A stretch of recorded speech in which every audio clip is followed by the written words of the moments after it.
নমস্কার সবাইকে, আমার নন্দিনী হেসে রান্নার চ্যানেলে আপনাদের স্বাগত জানাই। আজকে চলে এসেছে একটা ইভিনিং স্ন্যাক্স নিয়ে। তার জন্য এখানে দেখতেই পাচ্ছেন ফ্রাইং প্যান নিয়ে নিয়েছি, তার মধ্যে 2 চামচ মতন সাদা তেল নিলাম। আর এখানে আমি নিয়ে নিচ্ছি চিকেনের কুচি। এখানে আমি সলিড পিসের 3টে বড় পিস নিয়েছিলাম, সেগুলোকে মাঝারি সাইজ করে কুচিয়ে নিয়েছি, বেশি ছোট সাইজ করার দরকার নেই। এরপর এই কুচির মধ্যে আমি দিয়ে দিচ্ছি একদম অল্প পরিমাণে আদা। আর এরপর আমি এর মধ্যে অ্যাড করব নুন, হলুদ, কাশ্মীরি লঙ্কা গুঁড়ো আর জিরে গুঁড়ো। কাশ্মীরি লঙ্কা গুঁড়োটা অপশনাল, আপনারা দিতেও পারেন, নাও দিতে পারেন। আর সাইড বাই সাইড আমি আরেকটা গ্যাসে বানিয়ে নিচ্ছিলাম ব্রেড কাম, যেটা আজকের রেসিপির জন্য একটা ইম্পর্টেন্ট পার্ট। ব্রেড কামের জন্য আমি 4 থেকে 5টা ব্রেড নিয়ে সেটাকে মিক্সার গ্রাইন্ডারে গুঁড়িয়ে নিয়ে তারপরে এই কড়াইতে শুকনো খোলায় আমি নেড়ে নিচ্ছিলাম, যতক্ষণ না এর ময়েশ্চারটা বেরিয়ে যাচ্ছে ততক্ষণ। এরপর এই মশলাটাকে মাখিয়ে নিচ্ছিলাম মাংসের মধ্যে। তারপর কিছুক্ষণ আমি এটাকে ভাজতে দিয়েছিলাম। তারপর এর মধ্যে আমি পরিমাণ মতন জল দিয়ে এটাকে সেদ্ধ হতে দিচ্ছি, এই ধরুন 10 থেকে 15 মিনিট মতন। এটা যতক্ষণ সেদ্ধ হচ্ছে হোক। তারপর সেদ্ধ হয়ে যাওয়ার পর মাংসটাকে জাস্ট হালকা হাতে এই ডান্ডা দিয়ে আমি একদম স্ম্যাশ করে নিচ্ছিলাম। আপনারা স্ম্যাশার থাকলে সেভাবেও করতে পারেন। আর এখানে একটা আলু আমি নিয়েছি, 2টো ভাগ করে সেদ্ধ হতে দিয়েছিলাম। এবার পাত্রে আমি ট্রান্সফার করে নিয়েছি মাংসের কুচিগুলো, তার মধ্যে ধনে পাতা দিয়েছি, আর 2টো লঙ্কা দিয়েছি, পেঁয়াজ দিয়েছি কুচিয়ে একটা, আর দিয়েছি রসুন কুচি। ব্যাস, এরপর এখানে মশলা অ্যাড করার পালা। নুন দিয়ে দিলাম আন্দাজ মতো, তড়কা মশলা দিলাম, এবার চাট মশলা দিয়ে দিচ্ছি, আর দিয়ে দেবো ফাইনাল চিকেন মশলা। ব্যাস, আর কিছু দেওয়ার দরকার নেই। আর এর মধ্যে আমি 3 থেকে 4 চামচ মতন কর্নফ্লাওয়ার নিয়েছিলাম, আর যে আলু সেদ্ধটা আমি করেছি সেটা এর মধ্যে ভালোভাবে মিশিয়ে নিচ্ছিলাম। এটা ভালোভাবে মিশিয়ে নেওয়ার পর এবার এটাকে একটা শেপ দেওয়ার পালা। এটাকে প্রথমে আমি গোল পাকিয়ে নিচ্ছিলাম। আর আরেকটা থালায় আপনারা দেখতে পেলেন সাদা মতন কুচি কুচি রয়েছে, ওটা হচ্ছে চিজ। আমাদের বাড়িতেই ছিল রাখা অনেক দিন ধরে, এখানে ব্যবহার করে নিলাম। ছোটো ছোটো করে টুকরো করে নিয়েছি চিজটাকে।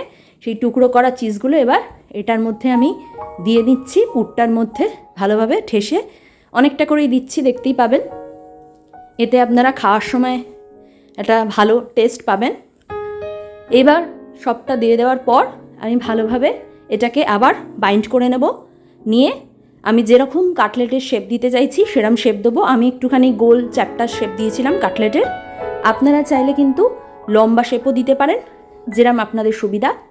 এইভাবে আমি পরপর সবকটা বানিয়ে ফেলবো। আসলে কি বলুন তো, আমাদের এখানে একটা দোকান আছে যেখানে এই চিকেন কাটলেটটা দারুণ বানায়। আমার কদিন ধরে খুব খেতেও ইচ্ছে করছিল, কিন্তু দুঃখের বিষয় এই গরমে সে দোকানও খুলছে না, আর তার যারা কর্মচারী তারা সব দেশে গেছে। ফলত খাওয়ার ইচ্ছেটা কিভাবে দমিয়ে রাখা যায় বলুন? তাই ভাবলাম বাড়িতেই বানাই আর সবাইকে বানিয়ে খাওয়াই। এইভাবে সবটা রেডি করে নেওয়ার পর আমি এখানে 2টো ডিম নিয়েছিলাম, 2টো ডিমের গোলা গুলে নিয়ে তার মধ্যে এই যে মাংসের যে পুরটা আমি রেডি করেছিলাম বাইন্ড করে, সেটা দিয়ে বারবার চুবিয়ে নিয়ে এবার আমি এখানে ব্রেড কামের মধ্যে মিশিয়ে নিচ্ছিলাম। আমি এখানে ডাবল কোট করেছি, আপনারা চাইলে কিন্তু সিঙ্গেল কোটও করতে পারেন, তাতে অসুবিধে কিছু নেই, ভেঙে যাওয়ার কোনো ভয় থাকে না।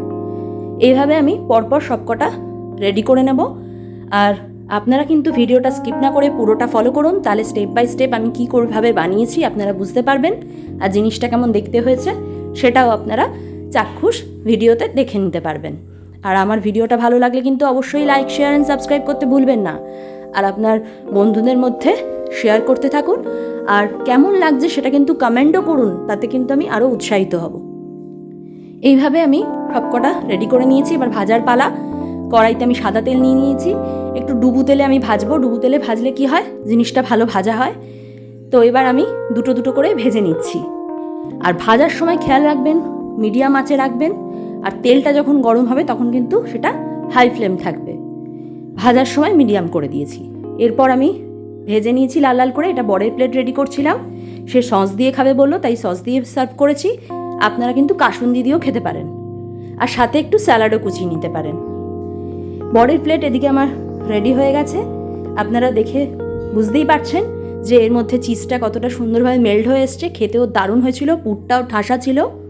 আর এদিকে যে প্লেটটা দেখছেন সাদা প্লেট, এখানে আমার পিস্তত ননদ এসেছিল, তার জন্য আমি প্লেট রেডি করে নিয়েছিলাম, তারও খুব ভালো লেগেছে। আপনারাও বানান, আপনাদেরও ভালো লাগবে। দেখা হবে খুব শিগগিরই।